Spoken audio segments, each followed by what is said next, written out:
Oklahoma News Report. Hello, everyone, and welcome to the Oklahoma News Report. I'm Rich Lenz. It's now been 2 years since the chaotic withdrawal of American troops from Afghanistan. Since then, about 1,800 Afghans have resettled in Oklahoma. How are they doing, and what challenges remain in assimilating these immigrant families into the fabric of our state and country? Jason Doyle joins us now to provide an update. Jason. Rich, about 1,000 Afghan refugees live in the Oklahoma City area. Another 700 settled in Tulsa, and another 100 moved to different parts of our state. What they have in common is a need for both the federal and state government to help address their needs now. We heard stories about air conditioning units going out, central air conditioning going out. Senators Barbara Stanley and Kerry Hicks listen in as community members testify before the Senate Veterans and Military Affairs Committee about how the more than 1,800 Afghan refugees who moved to Oklahoma are settling in 2 years after leaving their country. And while issues remain, some are calling the massive relocation effort a success. I think Oklahoma has set a standard and set an example not only for ourselves in history, but we are now a model for other states in refugee resettlement because of the way our interfaith cooperation works, because of the way that volunteers really rose to the occasion, and the way that the charitable sector and just private individuals said, yes, I want to help, I want to be a part of this history.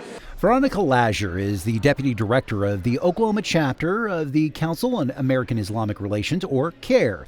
She notes that 2 years later, some of the Afghan families revealed an issue with Oklahoma's housing. Most of the families are in long-term housing. You know from hearing a testimony that not all of that housing is completely up to what we would call standard. A lot of it is unfortunately substandard, unhealthy living conditions, because that's really all that they can afford on the single-wage families. Senator Hicks believes the legislature can take action to help not only the Afghan refugees, but Oklahomans with low incomes struggling to find suitable housing. We need to update our landlord-tenant laws, making sure that we have good, responsible landlords operating dwelling that is in a humanitarian and safe space that does not put anyone at risk of cockroach infestations or rats or with lack of air conditioning. CAIR Advocacy Coordinator Nicole Bauman agrees with Hicks.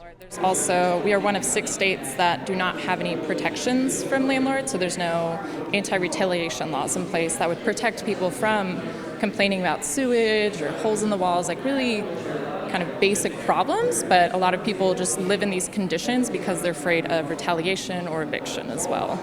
Jeff Pointer, who sponsored refugee families, testified that many of them faced other barriers to finding permanent housing. It was very difficult because they don't have a good credit score. Many of them don't have any credit score. That automatically disqualifies from any computer system to accept an application. Many of them have very low income, and so that also disqualifies them. And finally, just the idea of having a large family, most landlords say, no thank you, and they move on. Not everyone saw their family make it from Afghanistan to Oklahoma. I recognize that this body here, you don't control this. You don't handle the resettlement or getting them out of Afghanistan.